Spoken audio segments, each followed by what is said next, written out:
Isang mapagpalang araw sa ating lahat mga kapatid. Ako muli si Adrian Bernales ng Batch 3 at itong aking daily devotion. At ngayong araw ay pag-uusapan natin ay kung kamusta ang spiritual health mo o trichotomy. At ang ating Bible verse ay mula sa 1 Thessalonians chapter 5 verse 23.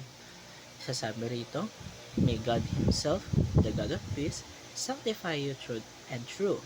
May your whole spirit, soul, and body be kept blameless at the coming of our Lord Jesus Christ. Mga kapatid, minsan tayo ay napapatanong kung kamusta tayo. Pero ang napaka-common natin naririnig ay ito. Pero bihira lang natin marinig ang katanungan na kamusta ang ating spiritual health. Sa panahon natin ngayon, madalas natin binabantayan ang ating physical health. Kung kumain na ba tayo, kung tayo ba nag-exercise na, kung mayroon ba tayong lagnat o pagod. Pero paano naman ang kalagayan ng ating kaluluwa at espiritu?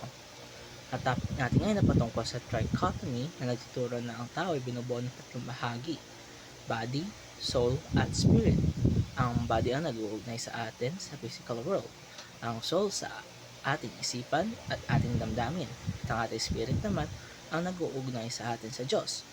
Maraming mga Kristiyano ang naniniwala sa tinatawag na dichotomy na ang tao ay isang nilalang na may dalawang aspeto lamang, ang katawan at kaluluwa o espiritu. Pero sa trichotomy, pinapakita na bawat bahagi ng ating pagkatao ay may kanya-kanyang papel at lahat ay dapat nating alagaan. At mayroon tayong mga teaching ngayong araw na unang-una dito, spirit is the mind and emotion of a person. Kalawa, soul refers to the life of a person, and this is the immaterial. And next is the material, which is body, is a physical aspect of a person. Makikita natin dito na hindi lang basta physical being ang tao. Mayroon tayong kaluluwa at spirit tayong dapat palakasin at ating linisin sa harap ng Panginoon. Kaya nagsasabi sa 1 Thessalonians chapter 5 verse 33, May your whole spirit, soul, and body be kept blameless at the coming of our Lord Jesus Christ. Ibig sabihin nito, gusto ng Diyos na buo tayong maging banal, hindi lang sa katawan, kundi pati sa ating kaluluwa at espiritu. Kaya mga kapatid, ating tanongin ang ating mga sarili kung kamusta na ba ang ating spiritual health, mais ba ang ating relasyon sa Diyos, o baka dahil puro physical at emotional lamang ating inaalagaan at wala ang ating spiritual health.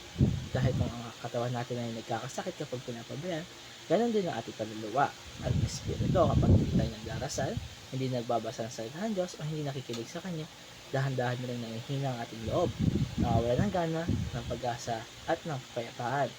At dito natapos ang aking daily devotion. Maraming salamat sa panonood.